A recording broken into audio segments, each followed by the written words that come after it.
বিএনপির রাজনীতির অন্যতম শীর্ষ নেতা এবং দলের স্থায়ী কমিটির সদস্য মির্জা আব্বাসকে নিয়ে এলো স্বস্তির খবর।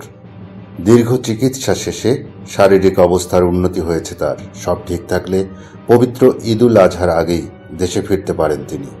কিন্তু কেমন আছেন তিনি এখন? চিকিৎসকরাই বা কি বলছেন? বিস্তারিত থাকছে আজকের প্রতিবেদনে। বর্তমানে মালয়েশিয়ার বিখ্যাত প্রিন্স কোর্ট মেডিকেল সেন্টারে চিকিৎসাধীন রয়েছেন মির্জা আব্বাস। বুধবার সন্ধ্যায় বিএনপির মিডিয়া সেলের সদস্য সাইরুল কবির খান তার সর্বশেষ শারীরিক অবস্থা সম্পর্কে গণমাধ্যমকে তথ্য জানিয়েছেন। মির্জা আব্বাসের সহধর্মিণী আফরোজা আব্বাসের বরাত দিয়ে সাইরুল কবির খান জানান, মির্জা আব্বাস এখন পুরোপুরি শঙ্কামুক্ত।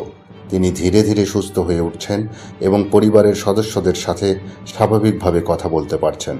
তার শারীরিক উন্নতির গতি দেখে চিকিৎসকরাও সন্তোষ প্রকাশ করেছেন। গত 11 মার্চ ইফতারের সময় হঠাৎ অসুস্থ হয়ে পড়েছিলেন এই জ্যেষ্ঠ নেতা। এরপর রাজধানীর এভার কেয়ার হাসপাতালে ভর্তি করা হলে তার মাথায় একটি জরুরি অস্ত্রোপচার করা হয়। দেশের চিকিৎসকদের পরামর্শে উন্নত চিকিৎসার জন্য তাকে প্রথমে সিঙ্গাপুরে নেওয়া হয় এবং পরবর্তীতে তিনি মালয়েশিয়ায় স্থানান্তরিত হন।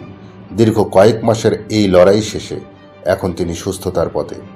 সমর্থকদের মনে প্রশ্ন ছিল, প্রিয় নেতা কবে নাগাদ দেশে ফিরবেন? মেডিকেল বোর্ডের সিদ্ধান্ত অনুযায়ী তার বর্তমান শারীরিক অবস্থা বিমানে ভ্রমণের উপযোগী। তাই সবকিছু পরিকল্পনা মাফিক চললে এবারের কোরবানির ঈদের আগেই তিনি রাষ্ট্রে ফিরতে পারবেন।